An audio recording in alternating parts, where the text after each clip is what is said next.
This is breaking news from News 8. 6:49, those breaking updates just in, leading off today's Sunrise Smart Start. Authorities need your help right now to find this man on your screen, Isaac Harris, 77 years old.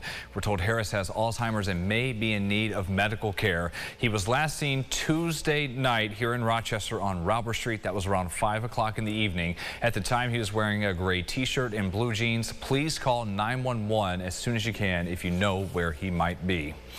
27 members of New York's National Guard are expected to arrive in Rochester tomorrow. Monroe County Executive Adam Bello calls it a proactive measure to help with the influx of asylum seekers to the area. Bello made the request to the governor following two separate sexual assault investigations ongoing in Erie County, allegedly involving asylum seekers. The executive, Bello, maintains the National Guard will not be serving as a police force. Instead, he says the members will support logistics and operations downtown at the Holiday Inn, where these families are taking refuge.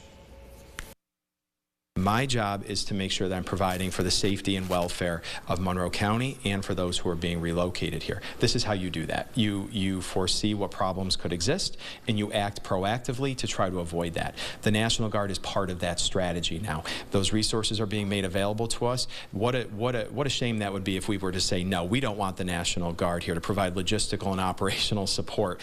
Several other leaders have responded on the process to bring families who are fleeing their countries to our area, saying many of the people were not told that they would be moved here once they left downstate New York City. The county says several of the families that came here have already gone back to the city, with a little more than 40 remaining in Rochester.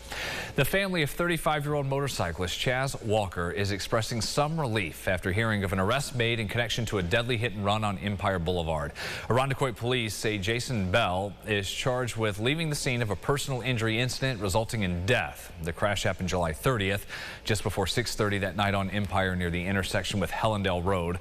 At a vigil following the accident, Chaz Walker's mother and other family members made a plea for the driver to come forward and for charges to be filed. Bell was arraigned at town court yesterday.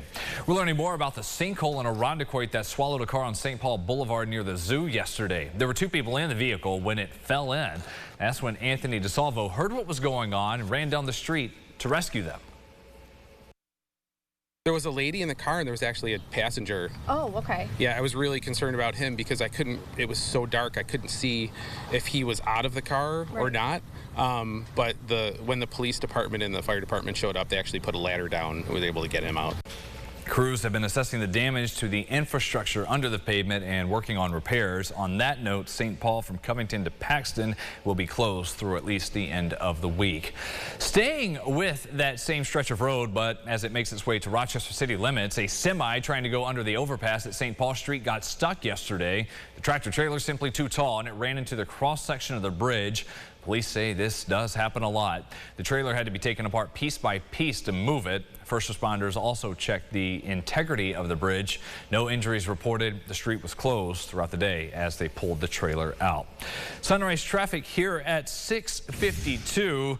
The good news, compared to this time 24 hours ago, we don't have any ponding or flooding. Main issues with that storm yesterday. We are dry and the roads are looking okay as well. Haven't seen any reports of accidents. We'll give you another live update at 7:25. Just 2 more days here remain for the public comment period on the right to know proposal created by the Rochester Police Accountability Board. This makes changes to how officers interact with people. Members of the PAB have presented the proposal to the public at various input sessions. There was one last night as they addressed the city's Latino community. Officers would be required to have translation or interpreting services available to use whenever there is that language barrier that exists, to make sure that they're understanding what's being communicated. There are a lot of questions around how do we make sure that those services are available. You know, is it in-person translation? Is it through technology? You know, so we're really open to developing a procedure around that. Some other highlights of the PAB's draft proposal include data collection requirements, the complaint process, and pushes for more training for RPD officers. The public comment period ends tomorrow. Happening later on today, if you're looking for some fun plans for you and the family, check out the St. Joseph's Ukrainian Festival kicking off tonight. That event is free, celebrating the culture and customs of Ukraine. Hayden Wentworth joins us live now from Irondequoit with what to expect. Brennan, I am here with Father Phil of St. Joseph's and the St. Joseph's Ukrainian Festival. And Father Phil, the preparations have already begun. How long and what kind of goes into the preparations for this the festival? chairman and I were talking last evening. We're already talking about next year's festival, the 52nd festival. So preparations are just constant and ongoing all the time. There's never a time when we're not talking about what we can do to improve the festival, or how we can improve the entertainment or the vendor booths. Every little aspect, from the preparation of food to the vendor booth to the whole entire setup, this is an ongoing event year-round, 365, 7 days a week, whatever we want to call it. And you were telling me earlier, I'm not sure of the actual weather forecast, but maybe if there's a chance of rain or shine?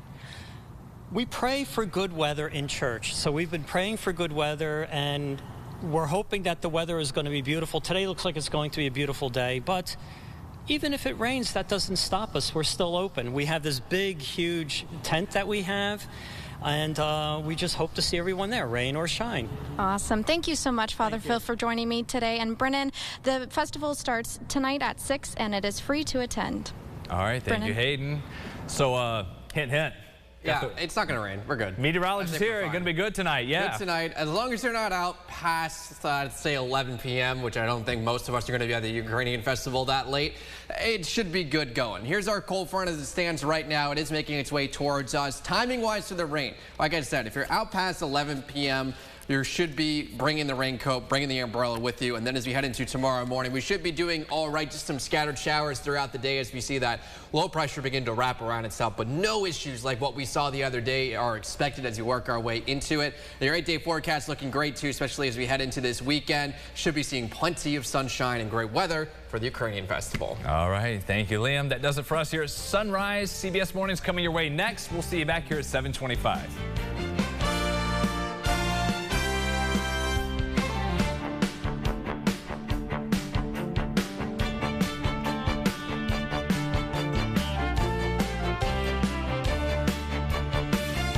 Follow News 8 wherever you are on RochesterFirst.com, Facebook, Twitter, and on our app for news and weather.